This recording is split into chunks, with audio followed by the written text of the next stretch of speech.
Ma'am, regarding naman po dito, kasi sa plano daw po nila, ay bigyan kayo ng 0 or 1 peso budget ang OVP po. Kung sakaling mangyari po ito, ano ang magiging hakbang po?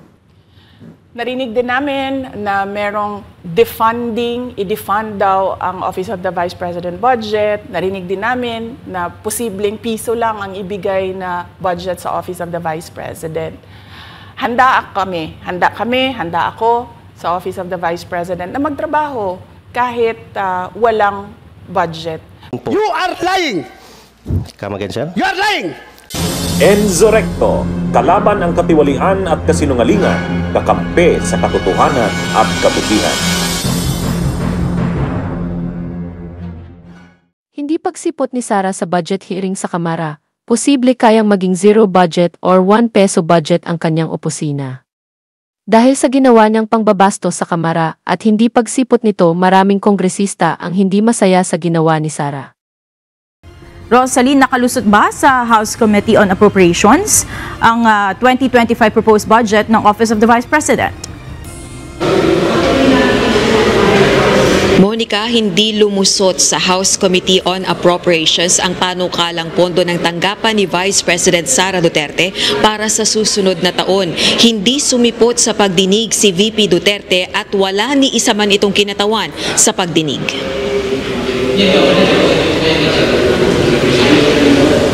Isang oras na naghintay ang mga mambabatas pero walang Vice President Sara Duterte ang nagpakita sa kanila. Sa halip, nagpadala ng sulat ang Office of the Vice President na naka-address kay House Speaker Martin Romualdez kung saan sinabi ng Vice Presidente na naisumite na ng kanyang tanggapan ang lahat ng kinakailangang documentation para sa presentation ng kanilang budget proposal. At gaya ng paulit-ulit na sagot ni VP Sara sa unang budget hearing, ipinauubaya na nito sa House Appropriations Panel ang desisyon sa OVP budget proposal. Mariing tinuligsa ng Makabayan Bloc Representatives ang no-show ni VP Duterte sa pagdinig. Pagboboykot ito, Madam Chair, dahil wala pang akong natatandaan na ahensya ng gobyerno o executive branch na binoykot ang Kongreso dito sa budget hearing and deliberation. So ang ibig sabihin, Madam Chair, betrayal of her oath of office. Talagang bratinela to the max, no? Na ayaw nang matanong, no, umiiwas sa mga tanong, at ito pa, no, kapag gusto nating tanungin, hindi uma-attend. She may not like our questions last hearing, Madam Chair. She may not like being questioned about the OVP expenses. She may not like sitting with us here in the House. But Madam Chair, she is accountable to the people and she has this sworn duty to the Constitution, being the head of the agency, to be here, no, para po ipagtanggol or malaman natin yung budget niya. Nagtalo-talo pa ang mga mambabatas kung itutuloy pa ba ang budget deliberation ng OVP nang maghain ng mosyon si Sagip Party List Representative Rodante Marcoleta. Kwestiyon nito ang tila pagsasantabi ng matagal ng tradisyon ng Kamara na hindi sumasailalim sa pagtatanong ng mga mambabatas ang panukalang pondo ng tanggapan ng Pangulo at Pangalawang Pangulo bilang inter-branch courtesy. Yung hindi po pagdating ng ating Pangalawang Pangulo ngayon, ang suspecha ko po ay dahil sa nangyari na mga pagtatanong nung nakaraang pagdinig. I have heard the volume and the barrage of questions asked by members of this committee to the Vice President.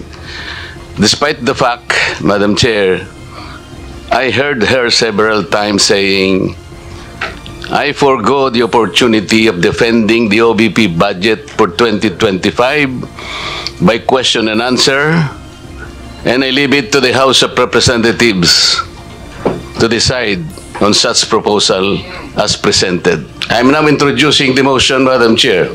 I second, Madam Chair. To terminate the consideration of the budget of the Vice President, Madam Chair, on the basis of the long and time-honored tradition, Madam Chair, In order for us to respect a tradition. Bahagya namang nagkaroon ng tensyon sa off-mic discussions ng mga kongresista ng pagtalunan ng issue. Dapat answer your query or your manifestation. Paano niya pinag-i-stairman na sino tinatanong ko? Pira naman na. Kasi pira sasagot. The question is addressed to the chair. Why would the members answer that? We don't have the authority to speak. Kalokohan naman yung pinagsasabi mo. Why the chairman only speak? Di ba kami pwede salita? We are also member, we just the same. Alam mo yun. Matapos ang botohan, 45 kongresista ang hindi pumabor na tapusin ang pagdinig habang 3 lamang ang sumang-ayong i-terminate ito. Indeed, the highest form of tradition in the House is the will of the majority. Itinuloy ang budget hearing at dito kinondena ng ilang kongresista ang pag-boycott ng pangalawang pangulo sa pagdinig. Ayon kay Manila Representative Benny Abante, insulto. Madam Chair, Yeah. parliamentary inquiry. The Honorable Abante. It is also a cherished tradition in Congress that whenever we deliberate the budget of a certain agency, that the head of the agency must be present. At this point in time, there are no staff here. The head of agency present on the office of the Vice President. And we only have a DBM here. A DBM even answered that only, the COA even answered that only the OVP could be able to answer that. Perhaps we could be able to say it. Kanina, sinabi rin po ni Congressman Marcoleta, is a cherished tradition to approve the budget immediately. But there's a cherished tradition that when we deliberate a budget of any agency, that the head of agency should be present. That is my parliamentary inquiry, Mr. Chair. So, as we had explained earlier, we received a letter dated 10 September. At doon sa liham na yon, pinaliwanag ng ating Vice Presidente na sinabit na po niya lahat ng mga documents na sa tingin niya ay kakailanganin ng Kongreso sa ating pagkilatis ng kanyang budget. Yes, Madam And Chair. so, yun po ang sitwasyon natin sa ngayon. Pwede natin, pagkatapos ng ating interpellation, pwede natin desisyonan kung anong gagawin.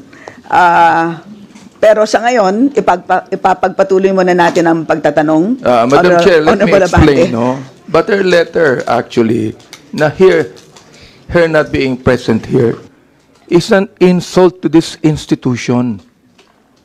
When we had the last hearing, I even questioned her if this institution has the right to scrutinize the budget, and she even failed to answer. My goodness, I think that her writing a letter to us telling us that she has completed this, she still must be present, Madam Chair. And because she is not present, she is actually insulting the second institution that should scrutinize the budget of the Vice President. And I do not care even if she is the Vice President, Madam Chair. I will not allow that Congress will be insulted by the head of any agency. Duly noted. But Madam Chair, whatever your decision might be, I would concede to it. Salamat po. Yan po mga kabunyog, narinig po natin ang mga kongresista na hindi natuwa sa pag-boycott or pag-isnab ni Sara sa budget hearing ng Kamara. Sa ginawa niyang ito, posible kayang hindi aprobahan ang kanyang budget. Or meron din naman pero hindi na ganoon kalakihan, ayon naman kay Sara kaya naman daw nilang kumilos or magtrabaho kahit walang budget or zero budget. Hay naku, umiral na naman ang kayabangan ng babaeng ito. Ang tanong, kayanin ba niya na walang budget? Sa ugali nitong waldas sa pera ng bayan?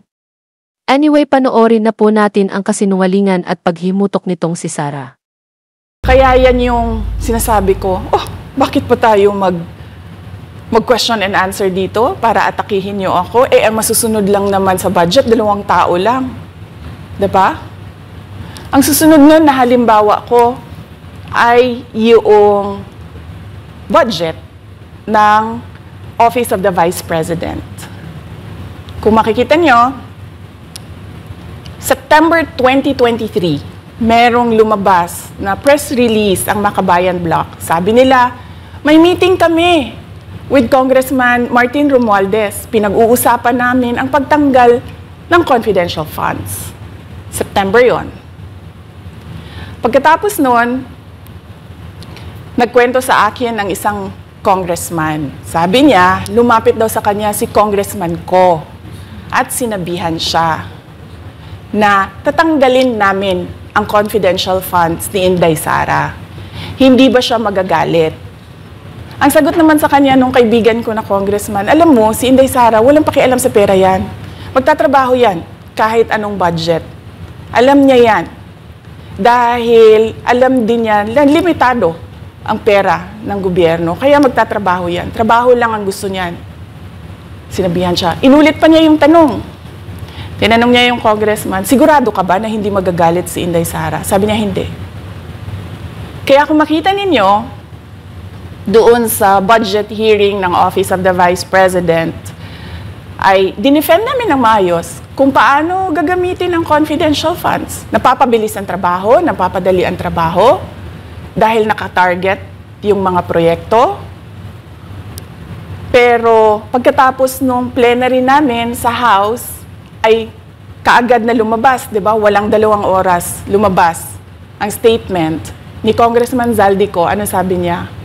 Unanimous decision ng party leaders under the leadership of Congressman Martin Romualdez, tatanggalin namin ang confidential funds. At para hindi halata na inaatake nila ako, tinanggalan din nila yung mga iba pang mga departments ng kanilang confidential funds. So nakikita nyo, bumulong ang Makabayan Block kay Martin Romualdez.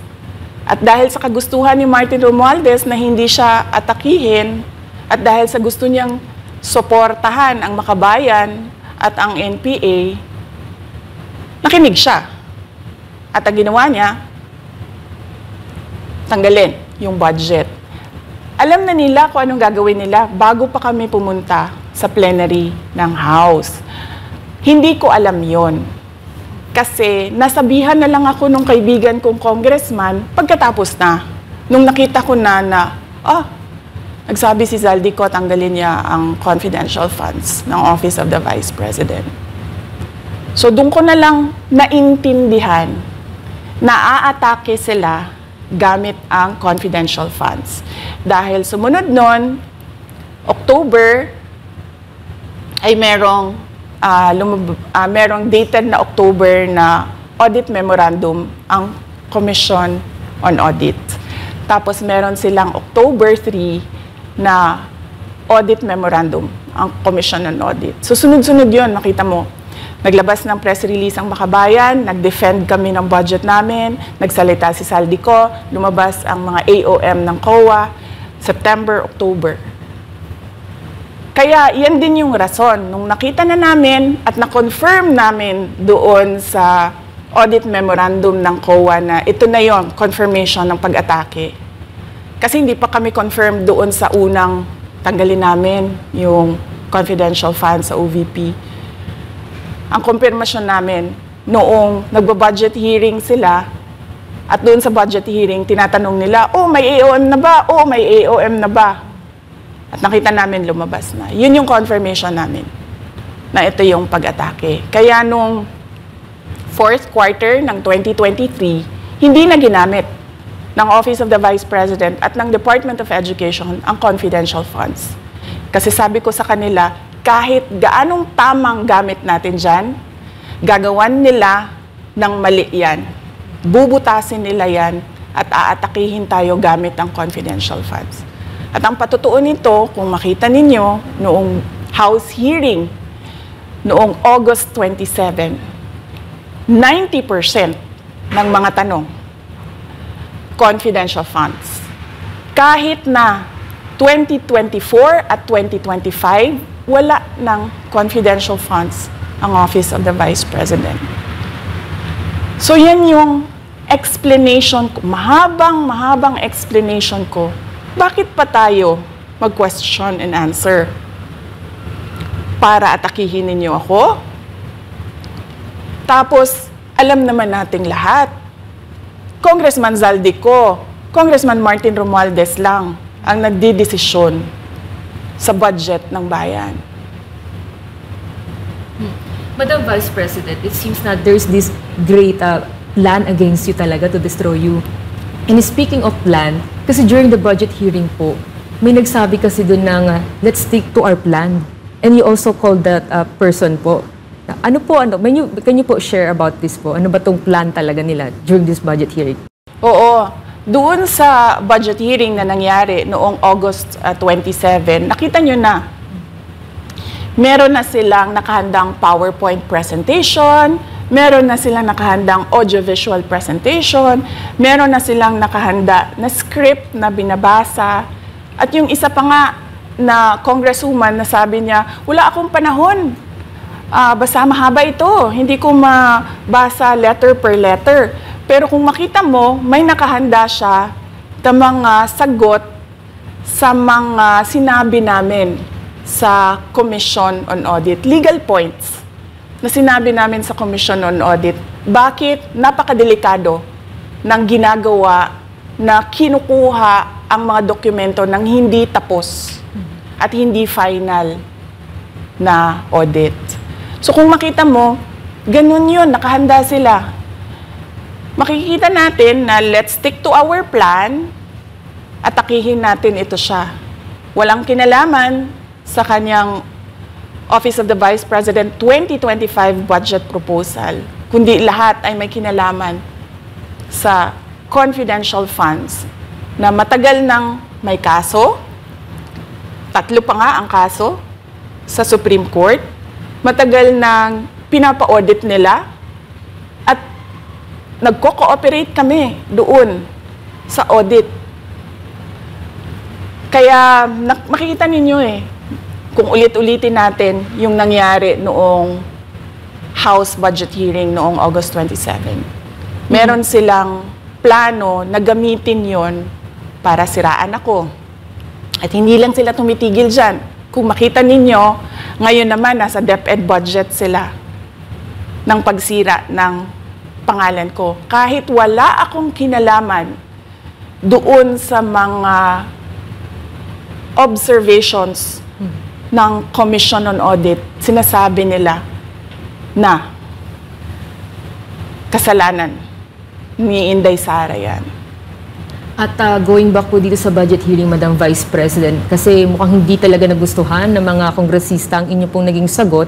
At naglabas nga po sila ng kanilang statement about pa din dito sa confidential fund. And itong si Franz Castro, nagsabi siya dito nga daw ay posibleng ito ay isang impeachable offense. Ano pang reaction niyo dito?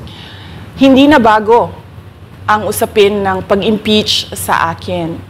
Kung babalik tayo nung nakaraang taon, ay nagsalita na si Franz Castro noong November 2023. Nagsabi na siya, ay pinag-uusapan namin ang impeachment ni Inday Sara at nagbigay siya ng mga basehan doon sa ifa-file daw nila na impeachment. Kaya tuloy-tuloy lang yan na pinag-uusapan openly dyan sa House of Representatives ang impeachment.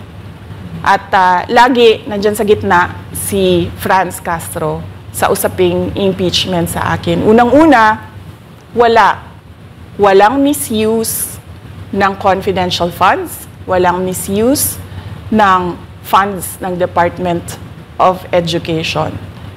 Kaya ngayon, ay pinipilit nilang gawan ng basihan yung mga sinasabi nila na impeachment sa akin. Kaya hindi bago yan na pinag-uusapan ang impeachment. Kasama yan sa plano nila laban sa akin. Ma'am, regarding naman po dito, kasi sa plano daw po nila ay bigyan kayo ng 0 or 1 peso budget ang OVP po. Kung sakaling mangyari po ito, ano ang magiging hakbang po? Narinig din namin na merong defunding, i-defund daw ang Office of the Vice President budget. Narinig din namin na posibleng piso lang ang ibigay na budget sa Office of the Vice President. Handa ako sa Office of the Vice President na magtrabaho kahit walang budget. Maliit lang yung opisina namin, maliit lang yung operations namin, kaya kayang-kaya namin na magtrabaho kahit walang budget. Alam naman namin na kapartiyan ng pag-atake. Kaya kami, tutuloy-tuloy lang din kami sa kailangan namin gawin para sa bayan. Madam Vice President, panghuli na lang po, no? Sa kabila po ng nararanasan ninyo na pag-atake, kaliwat kanan, at ang kalagayan po ng ating bansa, ano po ang inyong mensahe sa ating mga kababayan? Unang-una mensahe ko sa ating mga kababayan, huwag silang magpadala sa ingay ng politika. Kung makikita natin sa kasaysayan, lagi talagang inaatake ang Vice President dahil siya yung tinitingnan ng mga tao na baka magiging sunod na presidente. So lahat ng mga gustong tumakbong presidente ay uunahin nila atakihin talaga ang Vice President. Kaya huwag sila magpadala sa ingay ng paninira at politika. Pangalawa, isa-isahin nila ang bawat papel sa budget ng 2023 at 2024 at 2025. At pangatlo, kailangan magkaisa tayo na tumulong sa mga nangangailangan. Dumadami ang naghihirap na mga pamilya. Dumadami ang nakakaranas ng gutom. Kaya kailangan tayo, kaya kami tutuloy din ang trabaho namin kahit walang budget. Dahil alam namin na yan yung pinaka-importante sa ngayon. Na matulungan yung mga kababayan natin na naghihirap at walang makain. Yan yung totoong problema ng bayan natin. Once again, ma'am, maraming salamat po sa pagkakataong pinagkaloob niyo po sa amin at nabigyang linaw po ang mga isyong ngayon na headlines po sa iba't ibang media. Maraming salamat po ni Madam Vice President. Thank you very much. Shukran.